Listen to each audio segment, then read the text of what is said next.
आपका सर जो स्टेज नाटक, टेलीविजन और फिर फिल्मों तक का सफर, ओटीटी प्लेटफॉर्म तक का, हाँ, इसके बारे में कुछ बताएं। और देखो, कुछ मेरा थिएटर का तो सफ़र शुरू हुआ 1961 में।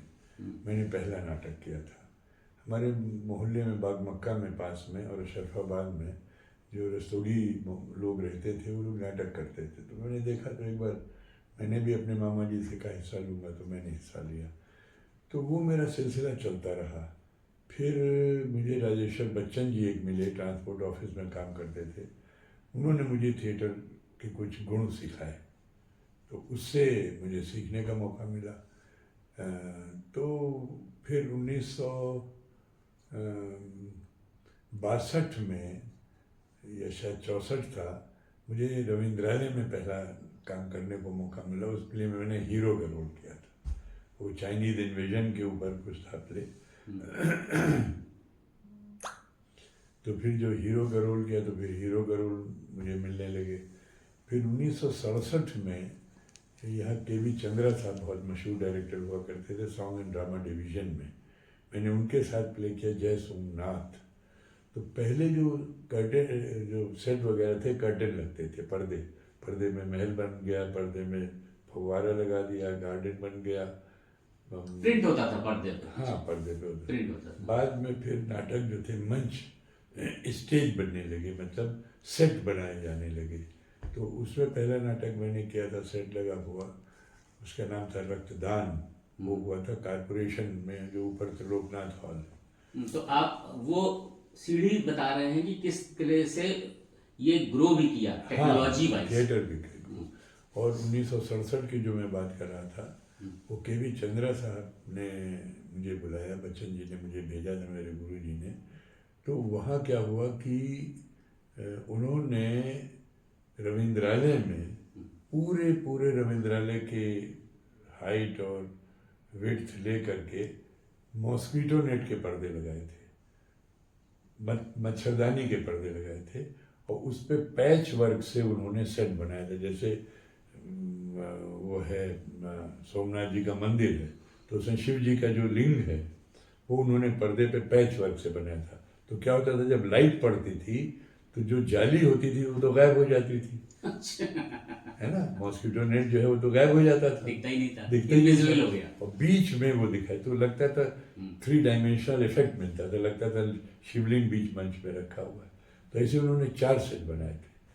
तो उसमें इत्तेफाक से मुझे विलेन का रोल करने को मिला, शिवराशि का। वो बड़ा इम्पोर्टेंट रोल था। और जो मिश्रा जी थे, विश्वनाथ मिश्रा जी, जो बीवी नातियों वाली में बहुत मशहूर हुए थे, वो नॉवेल का एडेप्टेशन करके लाते थे ड्रामा फॉर्म में। तो मेरा रोल उसमें बहुत ज़्यादा नोटिस किया गया, जिससे मंदिर के दरवाजे खोल दिए थे। विक्षिप्त हो गया था वो चौला नर्तकी के प्यार में, वो उसको नर्तकी मिली नहीं, तो विक्षिप्त हो गया था, उसने दरवाजे खोल दिए। लेकिन ये सब तो मेरा चलता रहा। लेकिन असली जो मुझे थिएटर में जो मैंने काम किया वो था 1972 से, जब मुझे दर्पण में बुलाया गया। दर्पण बहुत मशहूर संस्था थी कानपुर की, और 1971 में लखनऊ में भी शुरू हो गई थी। तो उनके 2-3 नाटक हुए थे, मैंने देखे थे, बहुत स्टैंडर्ड के नाटक थे। और शहर के जितने बड़े बड़े नामी कलाकार थे सब उसमें काम कर रहे। तो 72 मुझे याद है, मैं अपनी नई बिल्डिंग। सर टेलीविजन का तब जमाना नहीं था, सोशल मीडिया था नहीं, तो लोग स्टेज उसमें ही जाते थे। नहीं, स्टेज, रेडियो बहुत पॉपुलर था। रेडियो। मैं तुम्हें रेडियो का किस्सा बताऊंगा अभी। तो 72 में मैं दर्पण में आ गया। तो और इत्तेफाक से मुझे बहुत बड़े डायरेक्टर के साथ काम करने का मौका मिला थे। वी कारंत, बहुत ही मशहूर नेशनल लेवल के डायरेक्टर थे, एनएसडी पास आउट थे। और पहले ही जो प्ले मैंने उनके साथ किया उसमें मुझे हीरो का रोल मिल गया। हैवदन प्ले था, उसमें 2 हीरो होते हैं, कपिल और देवदत्त, और हीरोइन एक होती है पद्मिनी। तो मुझे कपिल का रोल मिला था उसमें। तो और उस समय रेडियो का बहुत महत्व था। घरों में रेडियो बहुत कम होते थे क्योंकि रेडियो महंगा मिलता था। तो मुझे भी याद है कि मेरा पहला रेडियो जो है, मेरे बड़े कज़िन थे, हम लोग, जैसे मैंने बताया ना, मैं पहले बाग मक्का में रहता था, वो राजा बाज़ार में रहता था रोड पे। तो 6 हमारे फादर, 6 भाई थे, सब उसी मकान में रहते थे, तो बड़ी फैमिली थी। तो हमारे कजिन थे, उनकी शादी, उसमें उनको रेडियो मिला था फिलिप्स का, मुझे याद है। और उस समय रेडियो के लिए लाइसेंस लेना पड़ता था।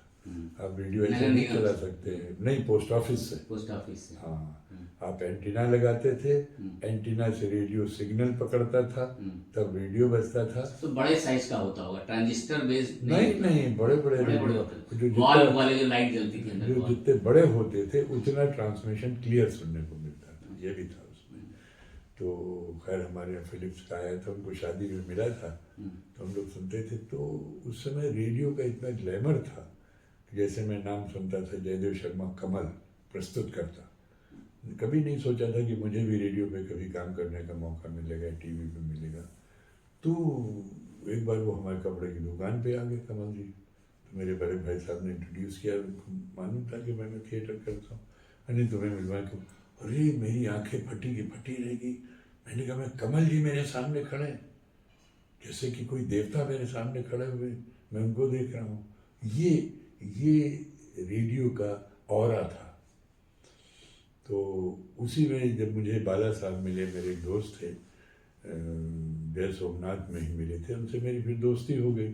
तो कहले यार तुम्हारी आवाज़ अच्छी, तुम रेडियो में क्यों नहीं जाते हो? अरे मैंने कहा रेडियो में, मुझे रेडियो में लिया जाएगा? मुझे तो कुछ ज्ञान भी नहीं। बोले नहीं चलो। तो उन्होंने मुझे ऑडिशन दिलाया, मैं पास हो गया रेडियो में। फिर मैं 73 में मैं फिर जर्मनी चला गया, CDRI की तरफ से 1.5 साल के लिए, जर्मन एकेडमिक एक्सचेंज सर्विस में। तो वहाँ मैंने फिलिप्स का टीवी ले लिया था। अच्छा, रिसर्च पर्पज से भेजा गया था मैं। तो वहाँ मैंने फिलिप्स का टीवी लिया था। तो लखनऊ में तो था नहीं टीवी, लेकिन वहाँ मैं देखता था प्रोग्राम। ज़्यादातर तो जर्मन में आते थे, लेकिन इसके बावजूद भी फिलहाल थोड़ा बहुत समझ लेते थे, तो वो देखते थे। वो मैं लेके यहाँ आया।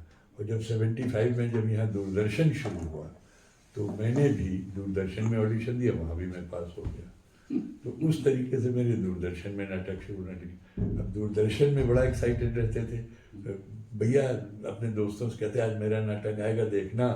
सब लोग बड़े चाव से देखते, आस पड़ोस में जानने वाले को बताते थे। हाँ, सबको बताते थे। जैसे CDRI में था, और तब दूरदर्शन टीवी सैकड़ों घर में होता नहीं था, लोग सब जाते थे वहाँ। मुझे याद है मेरे यहाँ भी, चूंकि मैं तो जर्मनी से लेके आया था, अच्छा। 74 में मैं लौट आया था, तो उसमें टीवी था नहीं, रखा हुआ था।